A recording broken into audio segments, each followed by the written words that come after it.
tried every chess tip out there to increase my chess knowledge and gain more ELO. And it worked. In last month, my ELO has been skyrocketing to the moon. I'm beating the higher rated players that I couldn't beat before. I wanted to play against best players, but all the super grandmasters are trying to avoid me at all cost. Hikaru Nakamura fears me. My brain is getting bigger and bigger day by day. But the craziest part is you can get to the same level as me following the tips I'm about to show you. By the way, I talked with a chess genius to confirm these tips are legit. So let me share all the tips I learned. Look at their best move. Before you play any move, you must always ask yourself, what's the best move they can play after I make this move? You need to calculate their moves and make sure you are not doing a mistake. We don't need another mistake. This is how you work smarter. Now this might not be super easy, but you need to make this a habit. If you can master this, you are going to be a brilliant defender like Hikaru. Even in a dead lost position, you will make a comeback. Don't play traps. If you are trying to play traps you learned from YouTube, you are not going to be better at chess. Because when you expect a trap to work, you are expecting your opponents to blunder. That's the worst way to play chess. You must always expect them to play the best move. Your opponent is a genius. Do not underestimate him. Don't push pawns. Don't bully them just because they are weak. They are also chess pieces. Karma will hit back on you. Pushing pawns weakens your position, especially the king side. This can literally turn the game all around. So don't push pawns until you are safe and have a strong plan.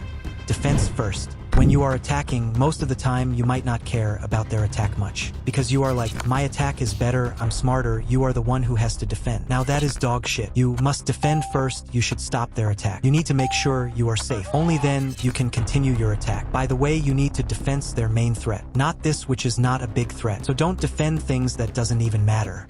Connecting rooks. You need to make sure your rooks are connected and able to defend each other. If they aren't connected, they will attack them out of nowhere.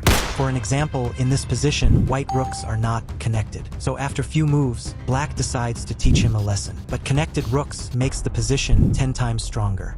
Confidence. When you are playing over the board in real life, you need to be confident. Your body language matters. Doesn't matter how bad the position is. Stay calm. Stay straight. Don't look so worried. They will fear you. This is a strong psychological strategy that actually works. Look how confident this guy is. Look at his body language. No one can really tell that he put something in his butt.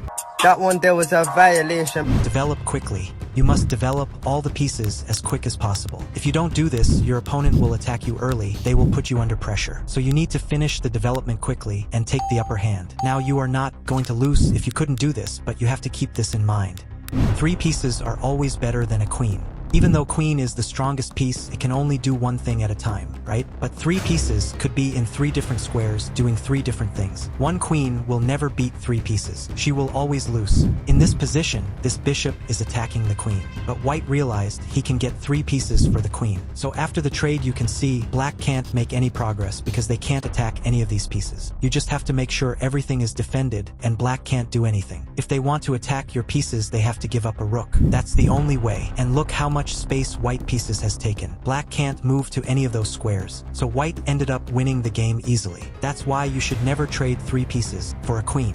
Don't guard idiots. Don't use your best pieces for defense. They are supposed to attack. You can't be using them to just defend pawns. Imagine calling 911 to catch a mouse because your cat is too lazy. This mostly happens when you don't care about guarding your pieces until it gets attacked. You need to think how you are going to defend it before you make any move. Think twice. Before you play any move, always think twice. Calculate twice. You must make sure you are not doing a mistake, because this is where everyone fail. They can't be focused enough, they can't be calm and think carefully. So always remember to be more focused and calm more than your opponent. You will notice when they fail to do that. If you forget this tip, you will end up in a very dangerous situation, even in real life. Avoid double pawns. Having double pawns not only weakens your position, but also makes it harder to defend them. This is why you need to avoid it. In this position, white has double pawns, which is really weird. So when they attack them, it's really hard to defend all of them at once because they are all in the same file. It would be a completely different story if they were in different files.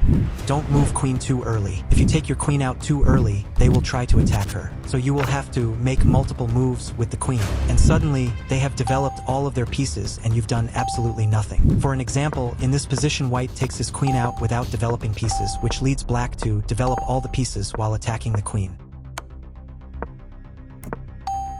2 passed pawns. Connected passed pawns can be extremely dangerous. They will probably have to sacrifice a big piece to stop you from queening. Look at this position. Black gives up a bishop to stop white from queening, because there's no other way to stop them. Here's another example. Black is trying their absolute best to somehow stop these pawns. But it doesn't matter how hard they try, in the end they will definitely have to lose a piece. And you win the game. Don't move the same piece twice.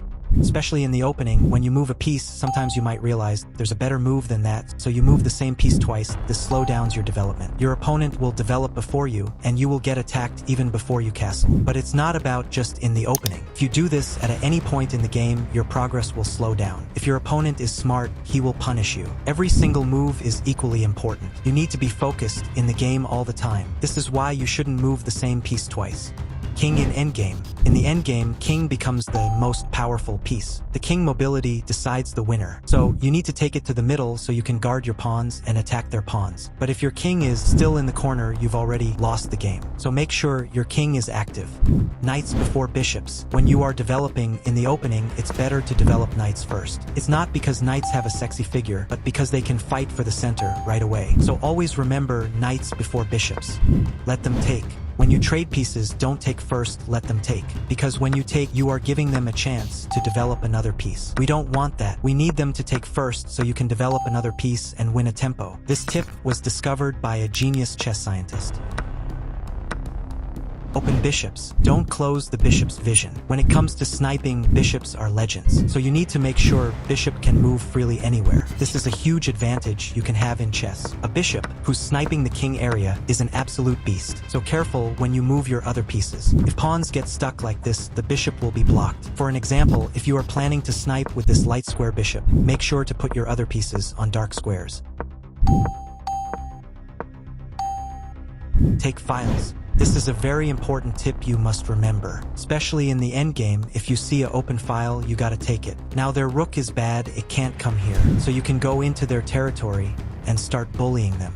Now you are attacking all the pawns and they have to defend them. But if they try to attack you like this, don't go back, keep it on the 7th rank. You are putting them so much under pressure. They can't be just defending pawns forever. They have to make moves, and their king can barely move. You can push forward your pawns with the king, but they are going to have to lose some of their pawns at some point. In this position, rooks are staring at each other. You don't want to take, because then they will get to control the file. We want them to take so we can control the file. By the way, if they move the rook to somewhere else, you can go into the 7th rank and bully them like before. Take space. In the opening, you need to take space as much as you can. When you take lots of space, it's easy for you to develop pieces. But they are going to struggle because when they have less space, they have more possible bad moves. So they have a higher chance of making a mistake. On to the next one. Don't move the king early. Well, I don't think I need to explain this. If you move your king before endgame, your IQ is probably lower than this guy's IQ. You will get attacked. You will lose. It's that simple. When they put lots of pressure with one of their pieces, you should try to trade it immediately. Otherwise, it is going to be a headache for you throughout the game. In the other hand, don't trade your best pieces. Keep them to put more pressure on them. In this position, black gets his knight to the other side of the board, but white doesn't care much about this stupid knight. Instead, he pushes this pawn. But few moves later, white understands this knight is a sigma. White can barely move any pieces, and there's no way to get rid of this knight without giving up a big piece. So white gives up his queen to get rid of the knight. This is why he shouldn't have allowed this knight to come in. By the way, Garry Kasparov played black in this game. So you got all the tips you need. Now only thing you need is a killer opening to destroy everyone. Click this video to learn the deadliest opening.